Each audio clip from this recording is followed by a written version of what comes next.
Welcome, wrestling fans, to the Two Bros Wrestling Show, and thank you for your patience. I know we're a few minutes late tonight. It is windy in this part of the world, so we are without one of the bros because trees have knocked out his power. I know this is not the first time it's happened. We've never really talked about it publicly here on the show, but Doug actually lives in a tree. So when it gets windy, it is very easy for him to just fall out. And apparently that is what has happened. His power is out, and he is on the ground somewhere, waiting for it to come back on. In all seriousness, we tried to delay the show long enough for Doug to be able to join, but it's likely that the power outage is of a more lengthy duration. But we didn't want to leave you hanging because we are tonight doing our pay-per-view preview for WWE's WrestleMania Backlash, which takes place next Sunday night on Peacock. And we're going to talk about the matches. I'm going to give you a little bit of a background into we got to the matches that are scheduled on the card, as well as what some of the rumored matches are likely to be, and who I think might actually come away the winner in these. And love to hear what you all think about it as well. But as always, we start our show with the opening bell. The opening bell is where we recap the week's news in the world of professional wrestling. So let's get right to it. This week, Bryan Danielson's contract with WWE has expired. I know it's been reported for months that Bryan was at the end of his contract, but now it's been revealed that it actually expired at the conclusion of last week's SmackDown and the match that he had with Roman Reigns. That match, as you know, was a match that if Bryan was to lose, he would be banished, is the words that they used, from SmackDown. Obviously, this is a storyline way of writing Bryan off the program for a little while, but maybe even longer than a little while, depending on how things go with the contract negotiations. Even though it appears to be a storyline for now, and WWE is very interested in re-signing Bryan, they've been lobbying hard, but as of yet, been unable to come together on a new contract. So we'll keep you updated as these negotiation details become more known. Moving on, as we reported last week, the ongoing state of emergency in Japan just continues to cause all kinds of issues and havoc for New Japan Pro Wrestling. This past week, they canceled their upcoming Wrestle Grand Slam shows, the ones that were scheduled both for Yokohama and as well as the show scheduled for the Tokyo Dome.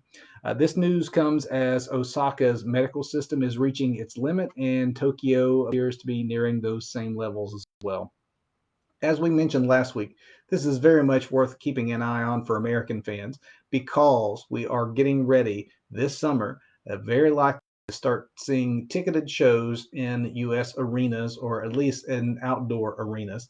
And wrestling is going to start bringing back in ticketed fans. WWE and AEW have both indicated that July, August, rather, those time frames between the two companies will be about the time that we start seeing ticketed events again. So it is worth noting, depending on the coronavirus situation in our own country, depending on the local coronavirus situation, that if you do have a ticket, you will want to make sure that you follow all the mandates and you want to stay updated as to the current state of the coronavirus in the city in which you will be visiting.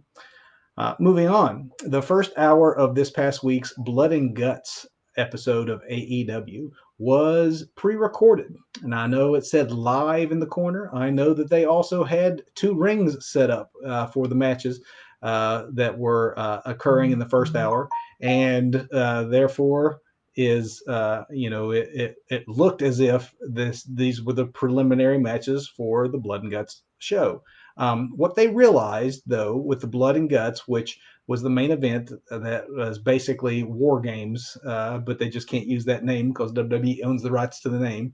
But basically, they figured out that it was not going to be possible on live TV to get the ring set up, get the cage set up around the double rings in time to do the entire broadcast live. So what we had to do with that is they pre-recorded the first hour's worth of matches last week. and then they ran those matches on the screen for the live audience that was there to see Blood and Guts. They used the reactions from that live audience as the soundtrack backing the video that we saw during the first hour. And so I guess in that sense, the live audio and audience reactions you were hearing, that part lived up to the live title that was listed on your screen. But in fact, it was not live. It was pre-recorded. Tony Khan came out before the event started to let the gathered audience, who had paid, of course, to be there at Daly's Place, know that it was a one-match show, and it had been very much advertised in advance to those people who were attending that night that this was going to be a one-match show. As you know, though, sometimes people don't always read the fine print, so Tony wanted to be sure in advance anyone who was maybe taken off guard by the fact that they had paid just to see the one match would, in fact, be watching the rest of the show on a screen. And that if anyone wanted refunds, that AEW would be glad to provide those. And actually, it's reported that 5 people, very limited amount, obviously, but still, 5 people took Tony up on his offer. Apparently, did not realize that they were watching a one-match show, and instead we're going to be watching the first hour on screen. So they did, provide those 5 people with refunds, and the rest of the crowd that stayed probably went home pretty happy. But we'll get more into that later when we get to our final segment, talking a little bit about that main event from Blood and Guts. And then finally, folks, I'm going to tell you a little bit about something we haven't mentioned here on the show yet. And if you are not aware, Stars, the premium movie channel, has announced that they are doing a professional wrestling based drama that is called Heels. And this week they announced what the premiere date for Heels is going to be, and that it will be August the 15th at 9 p.m. on Stars. Again, this has been in the news for a while. We just had not yet mentioned it here, but now that there's a premiere date, we wanted to bring it to your attention in case you were not aware, because not only does it, relate to professional wrestling and therefore be of interest to our audience, but the show will feature someone who you might very well be surprised is participating, and that is CM Punk. Apparently has a role on the upcoming series. He will be playing the role of a wrestler named Ricky Rabies. So we can see what CM Punk's acting chops may be like. There's all kinds of rumors, of course, about Punk returning to the world of professional wrestling. Well, not quite, but I guess vicariously by playing the role of a professional wrestler, something that he should have some familiarity with. But he will be one of the characters on Stars. The show itself on Heels, the series there on Stars, is actually Stephen Amell and Alexander Ludwig. Stephen Amell, as many of you know, was the star of Arrow and also a very big wrestling fan who in the past has appeared on AEW television and wrestled in the ring and actually did a very credible job. So there is a good chance that the series will, be very respectful in their handling of the world of professional wrestling. But we'll have to just wait and see. And if you're interested, again, that is August the 15th, and CM Punk has a role. How minor or how major, I guess that is also yet to be determined. But that is all the news that we have for this week, and that will be the opening bell. So that would bring us to the main event topic that we have advertised for tonight, and that is previewing next week's WWE Wrestlemania Backlash. Now, the first time I heard Wrestlemania Backlash used as the title, I thought Adnan Virk had just made another one of his many gaffes that we've seen in his first month of commentary with World Wrestling Entertainment, because I thought, no, he meant Backlash, but he just called it Wrestlemania Backlash, which I guess is forgivable since you're new, and it's forgivable because, yes, I guess Backlash implies that it's the backlash to WrestleMania, because oftentimes this is when we see some of the fallout take place in the follow-up pay-per-view, where you get a few rematches, a few loose ends tied up, maybe some feuds that were born out of the aftermath of WrestleMania start to take hold. But they're actually going with that name. That is the official name. They have, for the first time ever, incorporated the WrestleMania name into the pay-per-view itself. I don't know. I was going to ask Doug if he'd been able to make the show tonight, what he thought about that, if he thought that was a good thing or not. So I'll ask you guys if you like that. Do you like the name WrestleMania Backlash? I understand the reasoning behind it, but I'm not 100% certain myself that you don't water down the brand by having another pay-per-view with the WrestleMania title in it. I think that brand should be protected. WrestleMania is special. You can use WrestleMania all the way up until WrestleMania SmackDown, WrestleMania, preview, WrestleMania, the bump if you want to have a special edition like they did on a WrestleMania weekend before both days. WrestleMania Saturday, WrestleMania Sunday, all that's WrestleMania. I think Backlash honestly stands alone better as Backlash. I don't know that we still need to be talking about a WrestleMania themed pay-per-view here going into the middle of May, but that's just me. Let me know what you think of the name WrestleMania Backlash. Now, as for the contest themselves, we have 5 matches currently scheduled that are official, and they're a mix again of a few rematches, a few really high-profile names that were curiously left off the WrestleMania card in general. So I want to talk a little bit about not just what's coming up on the Backlash card, but maybe a little bit about how it ties into WrestleMania, since the pay-per-view is intended to tie into WrestleMania. But first, let's talk about a couple of matches that are not official yet that I do think will be announced. And the first of those is for the United States title. The U.S. champion, Sheamus, he won that belt at WrestleMania in a surprise victory to some. To me, I didn't predict him to win. I thought Riddle would retain. But he will be defending that belt probably against Humberto Carrillo. It seems that Riddle is not going to be getting a rematch. It seems like he's moved on with the RK Bro tag team and his program that he's doing with Randy Orton. So it seems that Carrillo is the next person in line. What Sheamus has been doing on Raw, if you've not been following along, is that he's been doing a version of the U.S. Championship Challenge that was started many, many years ago. I think John Cena was the first U.S. champion to do that on a regular basis. There's been many since that would come and do the Open Challenge, except, of course, being a heel, Sheamus has done his version of it, and that is the Open Challenge, where the title never ends up on the line and never ends up in jeopardy. So Sheamus has been kind of going it alone in these instances, and these matches, as Humberto Carrillo has come out trying to take him up on the challenge, have ended up in beatdowns for Humberto. So that's why I figured that we'll finally get that U.S. title match at Backlash. Honestly, it's very likely to be the match that they will throw onto the pre-show as sort of as an afterthought, since they probably won't even be announcing it until tomorrow night, less than a week before the actual pay-per-view.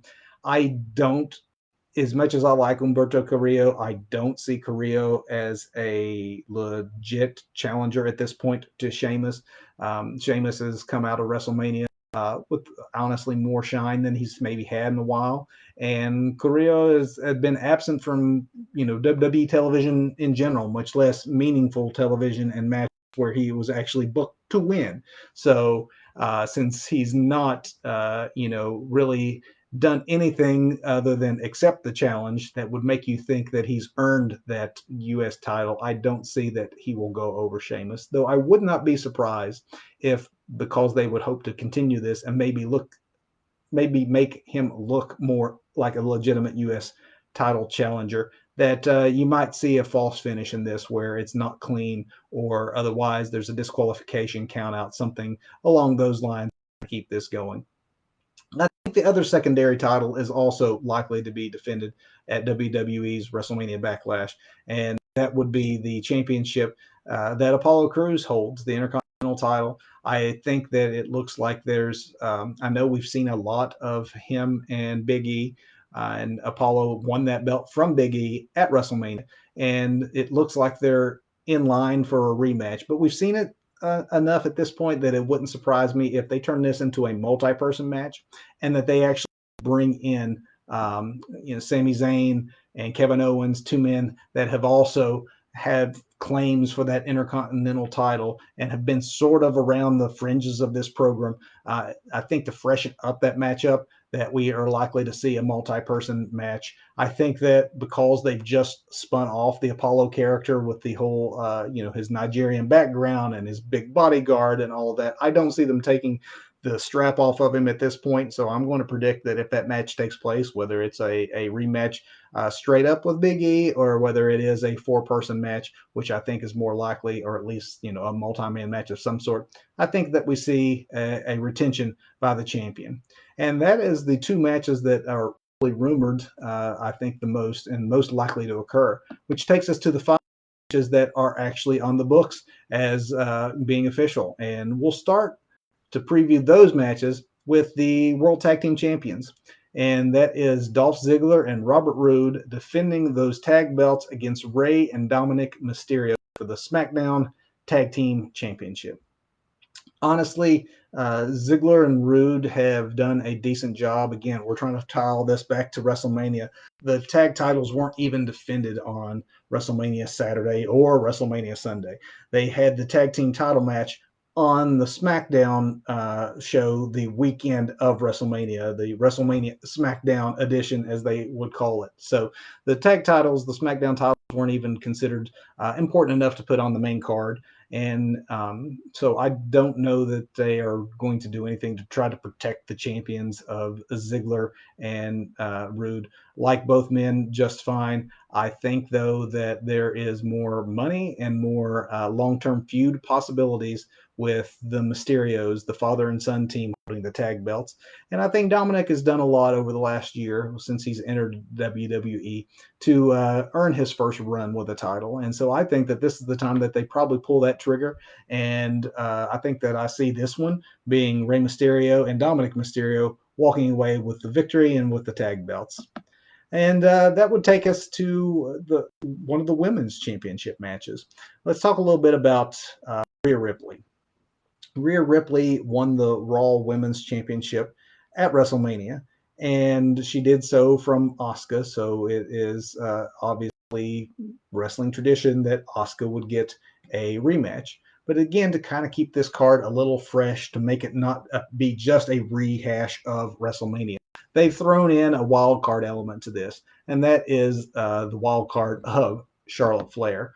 And Charlotte Flair, it was pretty well known, was really the one who was in line to receive this match at WrestleMania to begin with. It was to be her facing Asuka. It was her consolation prize, so to speak, for not being able to continue her program with Lacey. The pregnancy storyline with Ric Flair, and it kind of fizzled out because, well, she got pregnant in real life, and so that gave Charlotte no natural opponent. And then Charlotte was going to be worked into the title picture with Asuka, and then she had a COVID issue where she had to take a little bit of time off, so she wasn't available to do the promos in advance. So pretty much her whole WrestleMania journey was a mess.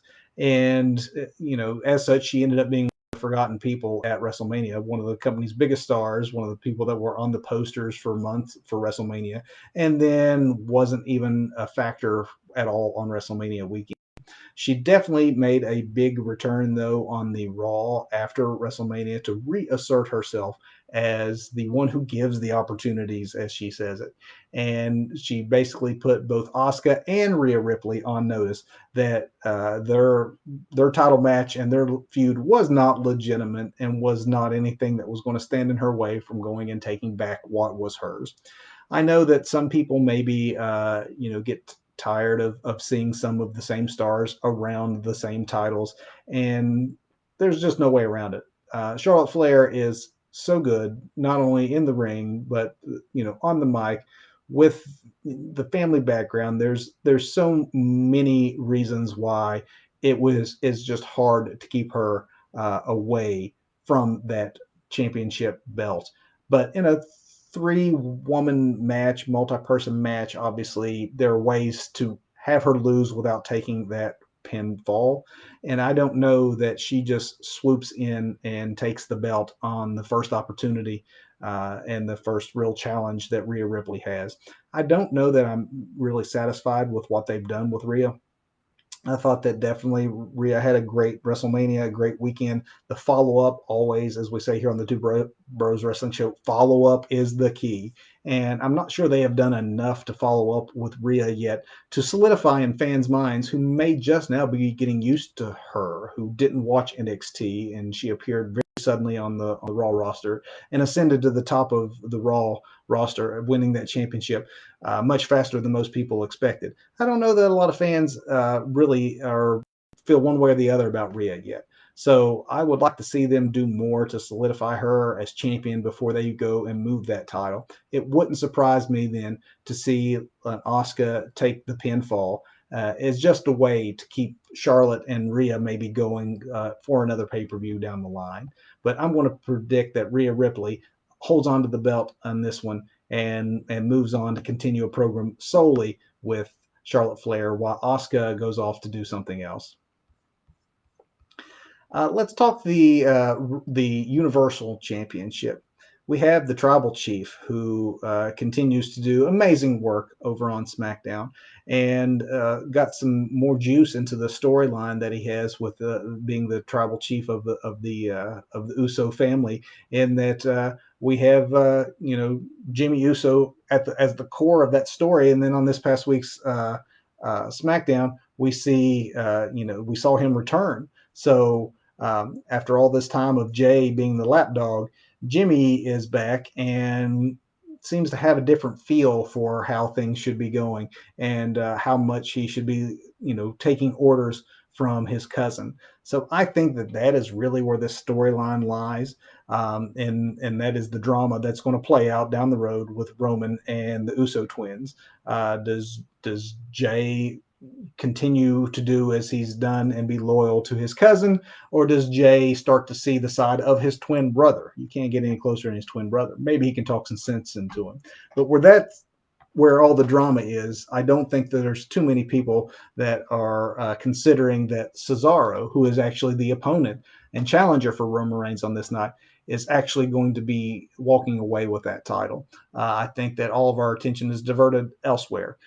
Doug would probably point out at this juncture, and he'd be correct, that that's one of those opportunities when WWE likes to swerve you when they think that everyone's so certain that something isn't going to happen. Sometimes that's just when they do something out of spite. And trust me, if that were to happen, I would be thrilled. I know Doug would be thrilled. Most of you watching would likely be thrilled. You probably heard us gushing beforehand and then in our review of WrestleMania how excited and surprised we were to see Cesaro actually get a sustained push. Cesaro had an amazing WrestleMania. He had never had a singles contest, one-on-one contest before, and he won it against a former world champion in Seth Rollins in one of the better undercard matches of the entire weekend. And if that wasn't surprise enough, we thought that would be maybe a feel-good moment that they gave him for WrestleMania, and as in loyalty for all he'd done for the company, and then maybe he would drift back down to the mid card. Instead, they've worked him into the main event title picture and have positioned him as a challenger to Roman Reigns. But again, tying all this back to WrestleMania, no one had a stronger WrestleMania than Roman Reigns. We sat here and debated in a triple threat format whether or not the format itself would be a way to get the belt off of Roman Reigns without him having to lose it, because they have done a lot to make him look unbeatable. And instead, what they did at WrestleMania was double down and make him look more unbeatable than ever by having him go over both Daniel Bryan and Edge, and it wasn't a fluke. It was clean, and it was pinning both of them at the same time, stacking them one on top of the other as if he was just so dominant that he could easily take the two of them, even if they had teamed up against him. But in a triple threat format, he did not really seem in jeopardy, and so I don't think he's in jeopardy now, even though the drama is going to be on the outside of the ring and how the Usos somehow get involved in this to give some fans hope that Cesaro might actually have a chance. I expect a good showing. I expect a good match. I hope that, just like I hoped before WrestleMania with Cesaro, that win or lose, I hope this is not the end of the push and confidence for Cesaro. Even if he's not kept around Roman in the world title, I hope that he goes on to do other big programs and important things, and maybe put him in the Intercontinental title hunt, or some level of importance, because this is certainly the biggest level of importance we've seen Cesaro be elevated to in his entire time with WWE as a singles performer. And so I hope it continues even after his loss at Roman Reigns, which is almost a foregone conclusion. This is probably when David Poole will comment or say that he's predicting the opposite, and I'm going to have to, as often I do, apologize to him for being wrong. But I would love to be wrong on this one. But put your money on Roman. And that takes us to the other women's match, the women's contest that we have official on the Backlash bill, and that's the one for the SmackDown Women's Championship. That's Bianca Belair, the champion, versus Bayley. Now, this is an interesting one to break down. I don't know that anyone got elevated more at WrestleMania than Bianca Belair. In fact, I think that it'd be almost impossible to argue otherwise. She was made a star in a single night by a single match. Her match was history that she had with Sasha Banks and wrestling that title away from Sasha Banks. The two women put on an excellent contest in addition to it being history. So it actually lived up to the hype that was built up for the match beforehand. And it was emotional, and they've done a decent job, I think, after the fact with establishing Bianca as a champion by reinforcing her personality and doing so on SmackDown. Now, it would be easy to think of the fact that Sasha Banks would be entitled to a rematch after having served as champion for so long and having just lost the title at WrestleMania. But I don't know if it's just some well-needed and deserved time off following WrestleMania or what. But ever since her loss, Sasha's really been a non-factor on our television screen. So it appears that she's maybe stepping back from wrestling for the time being. I'm sure she'll come back probably shortly after Backlash. But this is why, the longtime best friend of Sasha Banks, friend slash enemy, and that is Bayley, has been slotted into this position to take on Bianca for the championship. The interesting thing is, as great as Bianca's WrestleMania season was, all the way from her hunt down to the eventual capture of the title at the end of her journey, Bayley had the opposite. Bayley was the person non grata, really, for SmackDown, on SmackDown leading up to WrestleMania. And then her role at WrestleMania was that as a backstage irritant. She didn't have a match.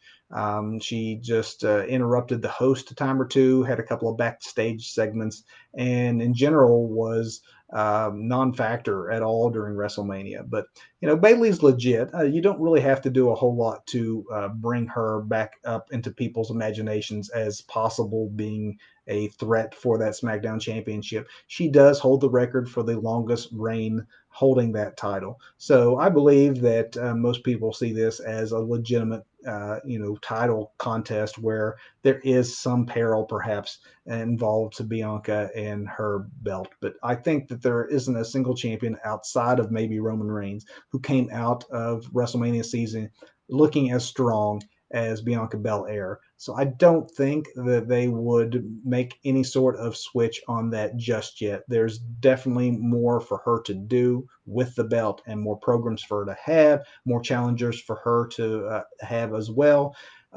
If Sasha somehow got involved in this, it also wouldn't surprise me because I think that rematch has got to be down the line.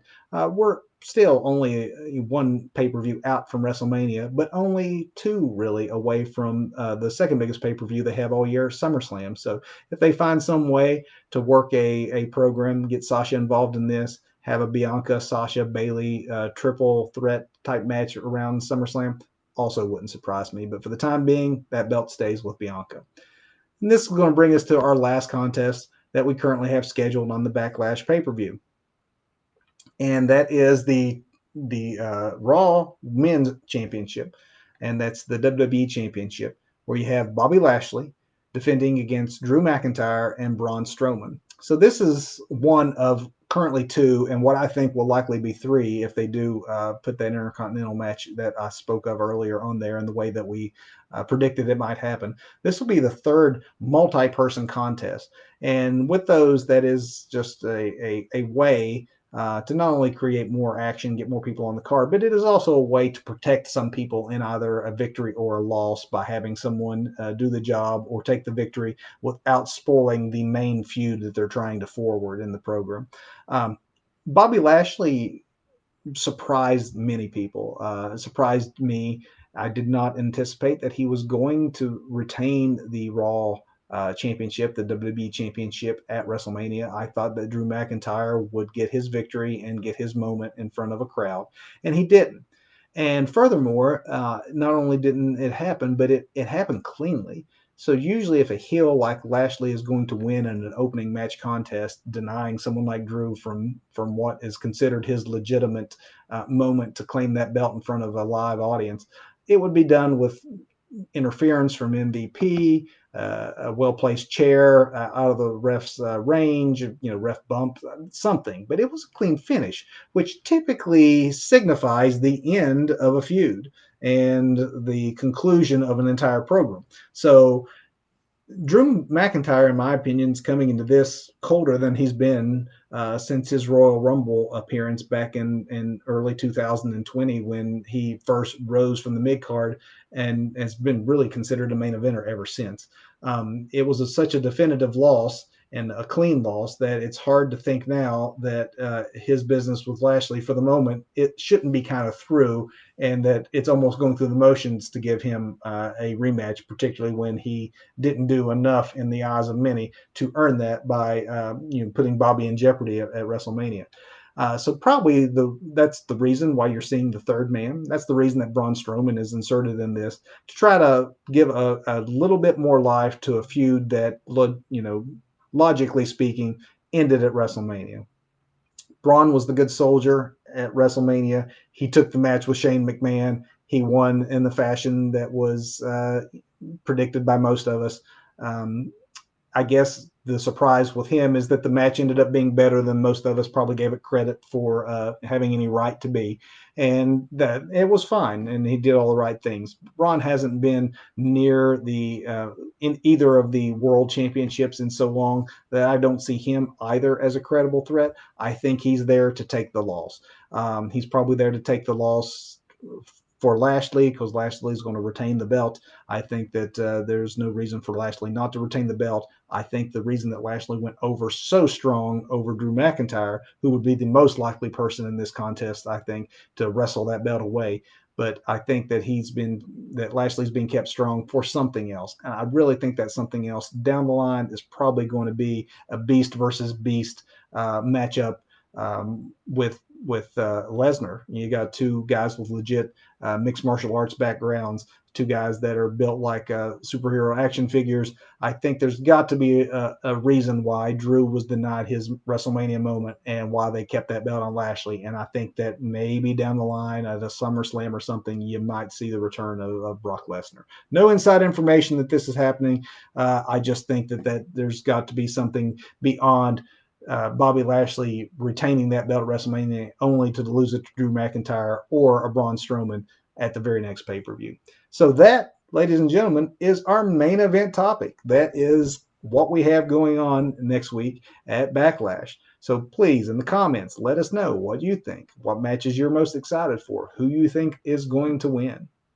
And that now takes us, ladies and gentlemen, to the final the final bell. What do we call it? Doug's not here to put the words up on the screen, so it throws me all off when he doesn't cue me into the segments of our show.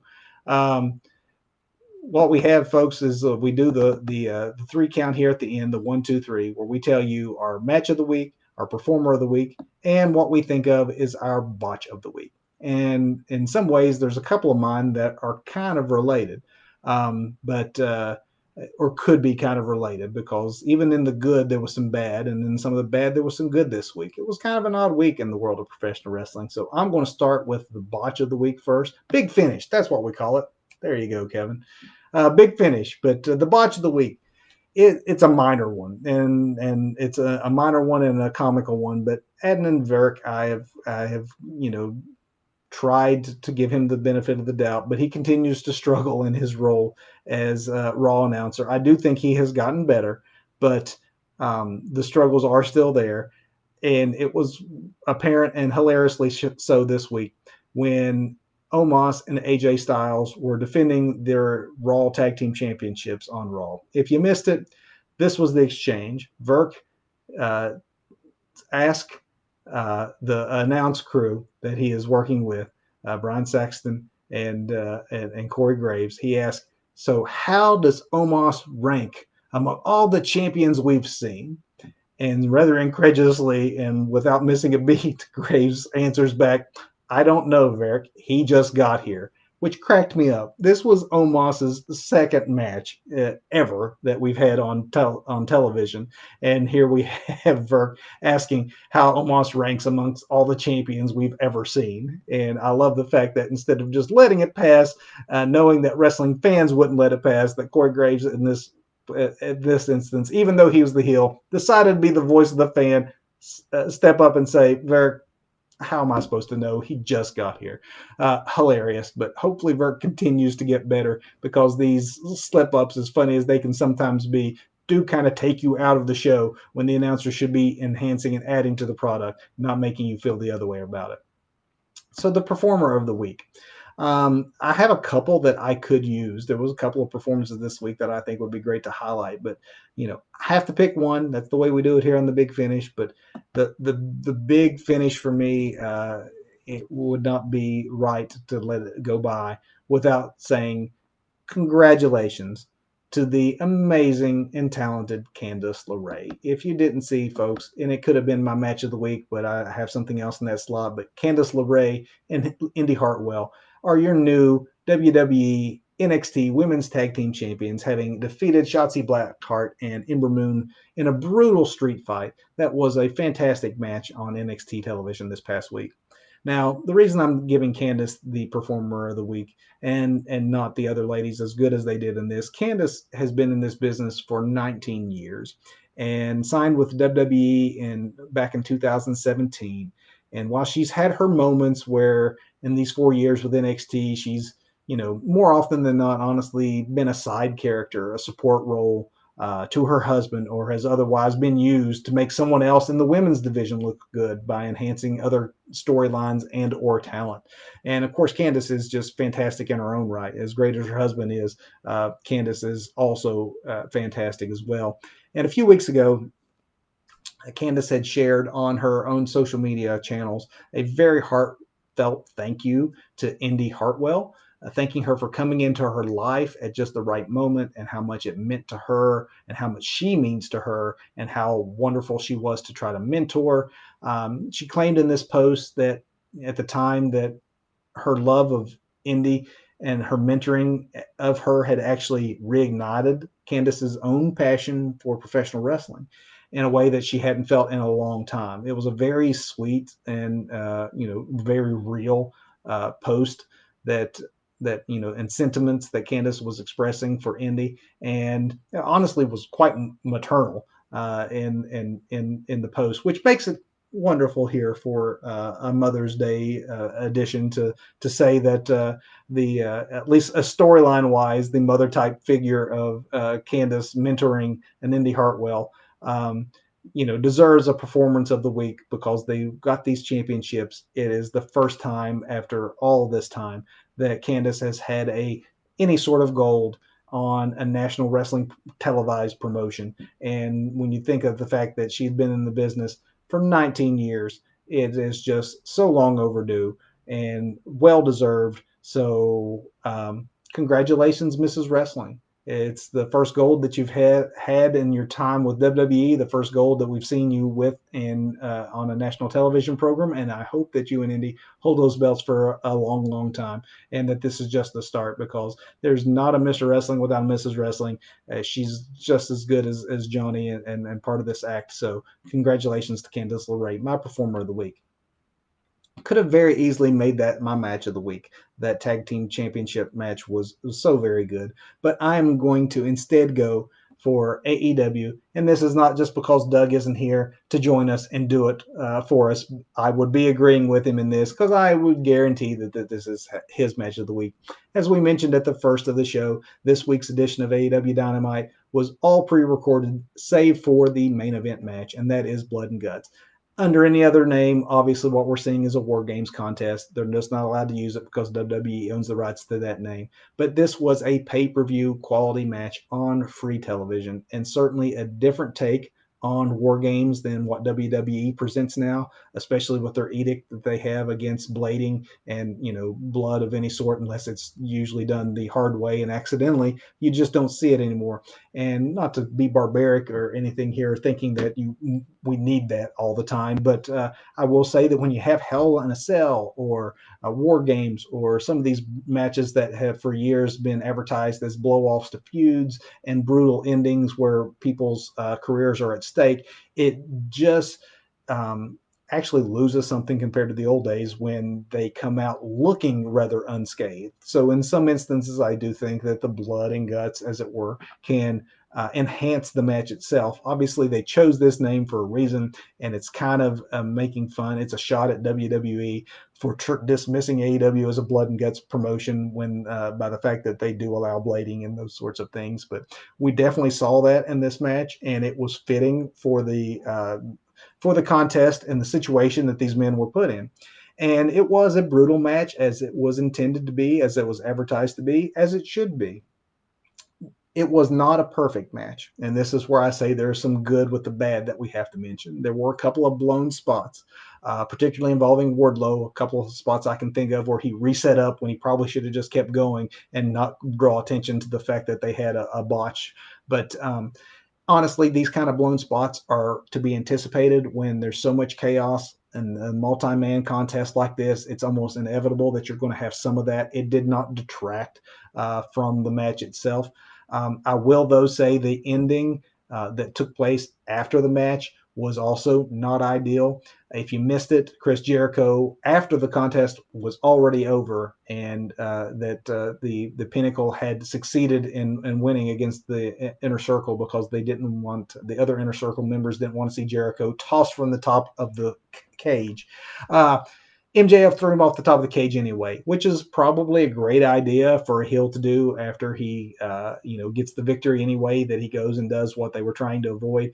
The thing that wasn't ideal is it just did not look good. It's got a lot of online snickers from the wrestling community because the announcers are sitting here selling it to us as if Jericho had fallen into concrete when it was very clear to those of us watching at home that he's laying there surrounded by cardboard. I'd hope that AEW had sort of learned its lesson on gimmicked special effects at the end of pay-per-views after what they had with their barbed wire death match, but apparently not. So it put a little bit of a damper on what was otherwise almost hour-long pay-per-view quality match that you just don't see on free TV. But really, even more than that, I will point out the one negative to me, and it's not a minor one. It is a major one in my mind. But the most troubling part of the match was the unprotected head shot that Sean Spears delivered with a steel chair during that contest to, I believe it was Dax Hardwood that took that. One of FTR took that. I'm sorry, one of the Inner Circle took that, but I can't remember which gentleman took it. But it didn't matter either way. There's a very good reason why WWE had banned chair shots to the head. We know so much more now about concussion syndrome than we did through most of the history of professional wrestling. That it's just not only bad form and dangerous. It's at this point we know enough that allowing it and knowing that it was so blatant, it wasn't an accident. It was booked to have that chair shot to the head. It's just at this point irresponsible. And so I would not want to praise this match without mentioning the one detraction I have from it being the major detraction of that there should not be chair shots to the head, period. Bottom line. And that did happen in this match. outside of that, I know I gave a lot of faint praise there, I guess, as I criticized, but there's really not, all those criticisms aside, the rest of what was there was enthralling. And it was a great match and a great next step in the Pinnacle's attempt to usurp the inner circle, because eventually this can't be the multi-man tag matches that decide this faction feud. We're going to eventually have a blow-off match between MJF and Jericho when they take our money. So this is going to have to be on pay-per-view, but this was a fantastic way of getting there. And that was my match of the week. And with that, folks, that is our show. That is the Two Bros Wrestling Show. My apologies for Doug not being able to make it tonight. I know he would love to have been here and agreed with everything that I have just said. And hopefully you all tune back in next Sunday night. Join us not at 8 o'clock at our regular time, of course, but we will be live as soon as WWE Wrestlemania Backlash ends, giving you our thoughts on the night's action. We're going to review all the matches. We're going to tell you what you should see, what you shouldn't see if you didn't already watch. We'd like your feedback if you did watch. So join us after the pay-per-view live next Sunday. Until then, folks, I've been Kevin, and for Doug, I will say thank you for joining us here on the Two Bros Wrestling Show.